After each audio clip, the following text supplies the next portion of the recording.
Hello, আমি নূর Mohammad Fahim and আমি আজকে যে জিনিসটি নিয়ে কথা বলবো সেটি হচ্ছে রিডিং মিডিয়া টেক্সট।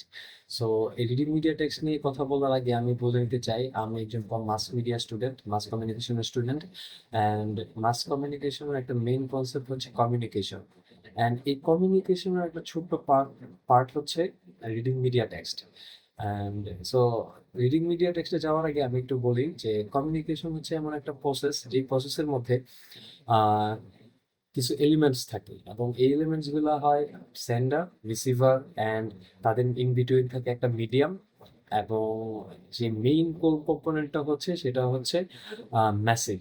সো একজন সেন্ডার তার রিসিভারকে একটা মেসেজ পাঠায় থ্রু মিডিয়াম, এবং এই মিডিয়ামটা হইতে পারে অনেক কিছু, TV, radio, social media, movie, cinema, I mean cinema and so on. And এই রিসিভার যখন ওই মেসেজটা ডিকোড করে, আই মিন সে তার মতো করে তার কমিউনিটিভ মিনিং এবং লাইক ওই মিনিং থেকে ওই জিনিসটা ডিকোড করে, এবং এই ডিকোড করার পর একটা ফিডব্যাক তৈরি হয়, এবং এই ফিডব্যাক তৈরি হওয়ার পরই টোটাল একটা কমিউনিকেশন মানে সম্পন্ন হয়, বা যদি বলি মানে সহজ ভাষায় বলতে গেলে একটা কমিউনিকেশন কমপ্লিট হয়। সো এইখানে কিছু কোর জিনিস আছে বোঝা। সো এই লাইক সেন্ডার সেই মেসেজটা ডেভেলপ করে, সে তার মতো করে আহ, সে তার মতো করে চিন্তা করে তার যে মেসেজটা সেই জিনিসটা রেডি করে, এবং সেটা রেডি করার পর থ্রু মিডিয়াম সে এটা রিসিভারের কাছে পাঠায়। এবং মিডিয়ামের এখানে একটা ভালো রোল আছে, যে কমিউনিকেশনের একটা মেইন কনসেপ্ট হচ্ছে, একটা কনসেপ্ট আছে যে medium itself is a message. Like medium নিজেই একটা মেসেজ বহন করে অলওয়েজ। সো এটা ডিপেন্ড করে uh, depend করে like the receiver how they perceive the medium, like এটা যদি আমি বুঝাতে চাই যে মিডিয়াম যখন মিডিয়াম যখন সে চিন্তা করে, ফর এক্সাম্পল ধরেন আমি মেসেঞ্জার ইউজ করতেছি আমার স্যারকে কল দেওয়ার জন্য। সো ওই স্যারকে কল দিতে, মেসেঞ্জারে কল দিলে স্যারের পারসেপশন হতে পারে যে ছেলেটা আমাকে মেসেঞ্জারে কেন কল দিচ্ছে, এটা অনেকটা ইনফর্মাল। সো একজন স্টুডেন্ট তার স্যারের সাথে কমিউনিকেশন করতে গেলে মেসেঞ্জার ইউজ করবে, সেটা খুবই ইনফর্মাল দেখায়। সো এই যে একটা জিনিস, লাইক সো এই কারণে বলা হয়ে থাকে যে মিডিয়াম নিজেই হচ্ছে একটা মেসেজ বহন করে। এটা হচ্ছে এনকোড করার সময় এখানে আরো কিছু জিনিস কাজ করে, যেমন তার কালচারাল বিহেভ, মানে তার কালচার, তার তার মেসেজ, কোর মেসেজ, মানে যে অ্যাকচুয়াল এলিমেন্টস অফ তার কমিউনিকেশনের অ্যাকচুয়াল এলিমেন্টস। সো ওইগুলা প্রভাবিত হয় তার চিন্তাধারা বা তার গোলের, মানে তার গোল কি সেটার উপর ভিত্তি করে। সো দেখা যাচ্ছে যে আমার রিসিভারের আমি কি রকম ফিডব্যাক চাই, বা আমার রিসিভারের ফিডব্যাকটা কেমন হবে, সেই জিনিসটা সেন্ডার অনেক সময় নিজে থেকে আগে থেকে চিন্তা ভাবনা করে সেই জিনিসটা মেসেজটা ডেলিভার করে, মানে রেডি করে। সো এইখানে ডেলিভার করতে গিয়ে একটা বায়াসনেসের অলওয়েজ থাকে, একটা বায়াসনেস অলওয়েজ থাকে। এবং এই বায়াসনেসটা ইচ্ছাকৃত হয় অনেক সময়, আবার অনেক অনেক সময় অনিচ্ছাকৃত হয়। সো ইচ্ছাকৃত যে বিষয়টা, এটা যদি আমি ছোট করে বলি সেটা হচ্ছে, ইচ্ছাকৃত হচ্ছে যে লাইক আমি ইচ্ছা করে একটা ম্যানিপুলেটিভ মেসেজ রেডি করব, যাতে করে আমি আমার রিসিভারকে ম্যানিপুলেট করতে পারি, বা রিসিভারের চিন্তা ভাবনা ম্যানিপুলেট করা যায়, বা তার ফিডব্যাক গুলো। আর অনিচ্ছাকৃত হতে পারে তার কালচারাল ব্যাকগ্রাউন্ড, লাইক লাইক তার বিলিফ কি, তার লাইক সো ওইসব জিনিসগুলো তার মেসেজটাকে মানে লাইক ইনফ্লুয়েন্স করে অলওয়েজ। অ্যান্ড দেন যখন একটা রিসিভার সেই মেসেজটা ডিকোড করে, তার ডিকোড করার পসিবিলিটিস তখনই হয় যখন তাদের কালচারাল মানে একটা, তাদের মধ্যে একটা শেয়ার্ড মিনিং থাকে, এবং এই শেয়ার্ড মিনিংটা হইতে পারে যে তাদের ল্যাঙ্গুয়েজ, বা অনেক কিছু হতে পারে। সো সো যখন সে ডিকোড করে, সো ডিকোড করতে যায় তারও কিছু পার্সোনাল এক্সপিরিয়েন্স থেকে সে ডিকোড করে, বা তার নিজস্ব বায়াসনেস থাকতে পারে, তার বিলিফ, তার চিন্তাধারা, ওইসব তাকে ইনফ্লুয়েন্স করে যে মেসেজটা সে কিভাবে ডিকোড করবে।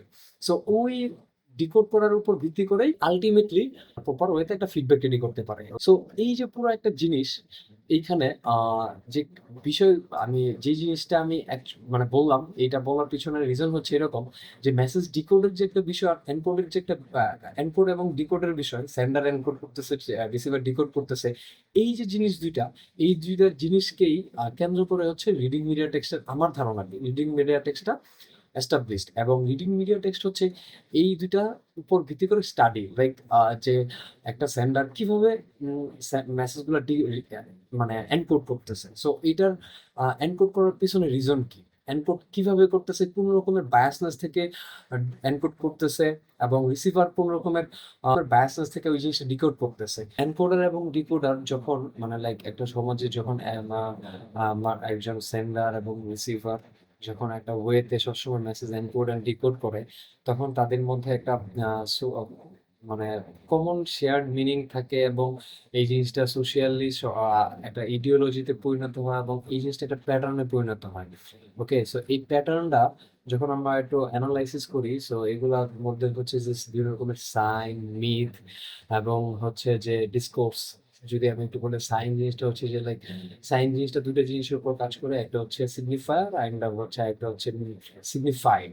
সো সাইন সিগনিফায়ার হচ্ছে যে অ্যাকচুয়াল প্রোডাক্ট, এবং এই প্রোডাক্টটার মিনিং হচ্ছে হোয়াট ইজ সিগনিফাইড, লাইক কোন জিনিসটা মিন করা হচ্ছে এই প্রোডাক্টটার দ্বারা। সো সাইন জিনিসটা সমাজে এস্টাবলিশড হয়, হয়তো বা অনেকদিন যাবত এই জিনিসটা সমাজে চলছে, এবং এই জিনিসটা মানুষ বিলিভ করতেছে, এবং এই জিনিসটা সম্পর্কে কমন শেয়ার্ড মিনিং আছে এবং জানতেছে। এভাবে আর কি সাইন জিনিসটা কাজ করে।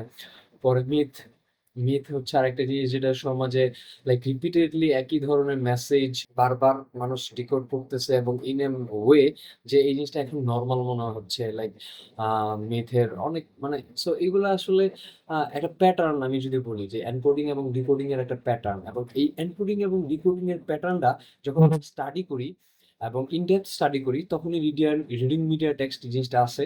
যে আমি যদি বলি যে রিডিং মিডিয়া টেক্সটটা কোন পারসেপশন থেকে আমি চিন্তা করব, আমার মনে হয় আমি সবসময় চিন্তা করি হচ্ছে যে লাইক অ্যাজ এ কনজিউমার বা অ্যাজ এ রিসিভার, আমি সবসময় রিডিং মিডিয়া টেক্সটটা আর নলেজটা বা ওই প্যাটার্নগুলো অবজার্ভ করার পর ওই জিনিসগুলো ইউজ করে আমরা অ্যাকচুয়াল রিজনটা কি, সেন্ডার কি চাইতেছে, সেন্ডার কেন মেসেজগুলো ডেভেলপ করতেছে। গভর্নমেন্টের উদ্দেশ্য সবসময় অনেক সময় গভর্নমেন্টের উদ্দেশ্য থাকে যে কোনো একটা জিনিস ধামাচাপা দেওয়ার জন্য, লাইক এক রানা প্লাজা ধস হইছে। সো রানা প্লাজা ধস হইছে এই জিনিসটার জন্য মানুষের মধ্যে কোনো রকম বিরূপ প্রতিক্রিয়া না সৃষ্টি করে।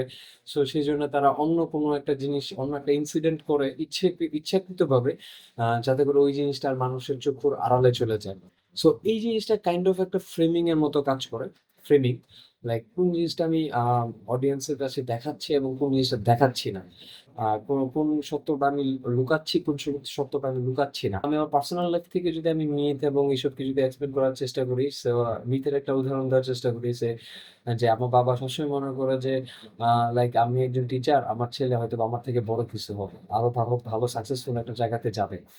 সো এই যে একটা সোশ্যাল কনস্ট্রাক্ট, এবং আমার বাবার মধ্যে রিপিটেডলি মানুষ মানে সোশ্যাল কনস্ট্রাক্টের কারণে আমার বাবার মধ্যে রিপিটেডলি এই জিনিসটা কাজ করে যে আমার ছেলে একটা ভালো আম, ভালো জায়গায় যাবে, এবং ভালো আমার থেকে ভালো একটা এক্সপেকটেশন, এই জিনিসটা কাইন্ড অফ একটা মিথের মতো কাজ করে।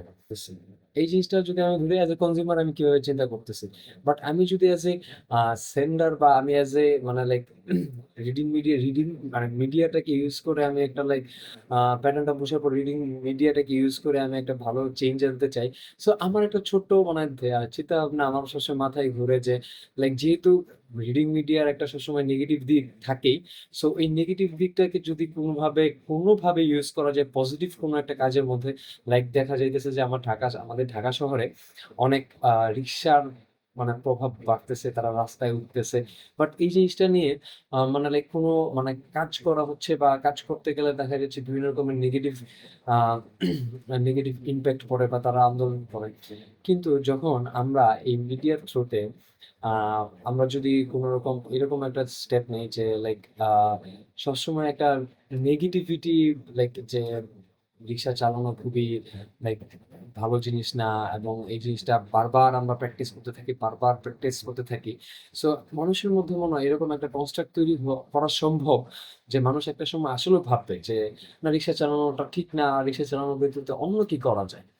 সো এইরকম একটা চিন্তা ভাবনা আমার মাথায় অলওয়েজ কাজ করে। সো আমার জায়গা থেকে যদি আমি বলতে চাই, সো রিডিং মিডিয়া টেক্সট আমি এমন ভাবে ইউজ করতে চাই যে জিনিসটা একটা সমাজের মধ্যে একটা পজিটিভ চেঞ্জ আনবে, এবং দ্যাটস ইট। ওকে, সো এটাই হচ্ছে আমার একটা ধারণা how reading media text came, or how reading media text can be used to change or bring changes in the society. So that's it.